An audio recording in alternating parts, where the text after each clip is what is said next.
We talk about sentient robots and feeling robots, but has there been any discussion about robotics and thinking levels or maturity levels? With respect to maturity,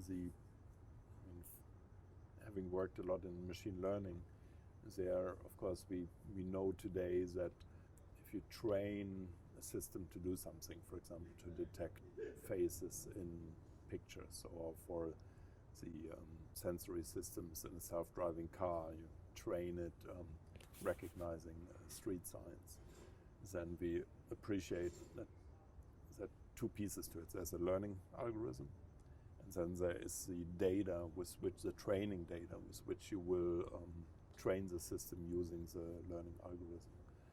And that's a little bit frustrating to researchers in machine learning, but it turns out that the algorithm is important, but not all that important, in the sense that if you had a little bit weaker or a little bit outdated training algorithm, but you had way more data, it's probably better than having a bit smarter training algorithm, but way less data.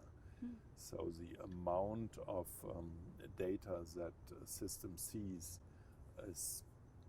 will determine how good the artificial learner, can master the task. And we call this generalization error.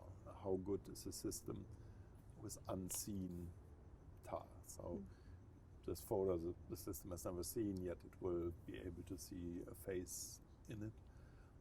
That will depend very much on the maturity, maybe as you call it.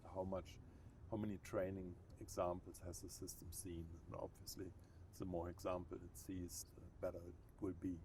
So there is something like maturity in machine learning.